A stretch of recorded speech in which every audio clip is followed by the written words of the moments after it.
मित्रांनो नमस्कार.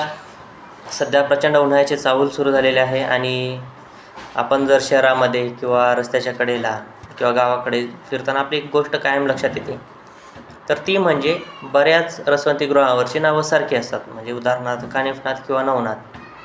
आणि बऱ्याच लोकांना हाही प्रश्न पडत असेल की हे जे रसवंतीगृह आहे तर यांचं काही फ्रँचायझी मॉडेल आहे किंवा एकच व्यक्ती याचा मालक असेल की काय. परंतु असं नाही आहे. तर यामागचा इतिहास असा आहे की 70 ते 80 वर्षापूर्वी पुणे जिल्ह्यातील पुरंदर तालुका आहे त्या ठिकाणी बोपदेव नावाचं गाव.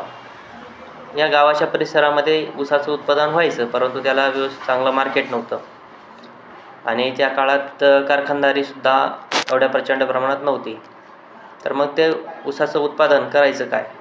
तर मग त्या गावातील एक तरुण जे मुंबईत नोकरीनिमित्त होते, मग त्यांनी त्या ठिकाणी बघितलं होतं की इथे बऱ्याच जे आहे तर रसवंतीगृह आहेत आणि आपल्या गावातील उत्पादित होणारा ऊस आपण या ठिकाणी जर आणला आणि त्याचं जर रसवंती आपण सुरू केली तर तिला चांगला प्रतिसाद मिळेल. म्हणून त्यांनी मुंबईमध्ये सर्वात आधी नवनाथ रसवंती सुरू केली आणि तिला इतका प्रचंड प्रतिसाद मिळाला आणि खूप प्रसिद्ध अशी ती रसवंती झाली. मग हळूहळू त्यांच्या शाखा किंवा त्यांचं गावातील प्रचंड लोक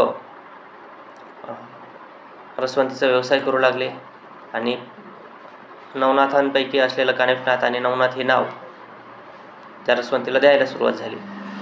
आणि सोबतच अशी एक आख्यायिका आहे की बोपदेवचं जे डोंगर आहे त्या ठिकाणी कानिफनाथांनी तपश्चर्या केली होती. त्यामुळे देखील बोपदेव नावाच्या ज्या गावातील लोक आहेत तर ते कानिफनाथांना आपलं आराध्य दैवत म्हणून मानतात. म्हणून देखील बऱ्याच लोकांनी आपल्या देवाचं नाव कानिफनाथ म्हणून रसवंती किंवा आपल्या व्यवसायाला दिलं असावं असाही एक अंदाज आहे. आणि कानिफनाथांचा जन्म हा हत्तीच्या कानातून झालेला आहे अशी आख्यायिका आहे. आणि हत्तीला प्रचंड प्रमाणात ऊस आवडतो, खूप आवडतो, म्हणून देखील कानिफनाथ नाव असू शकतं.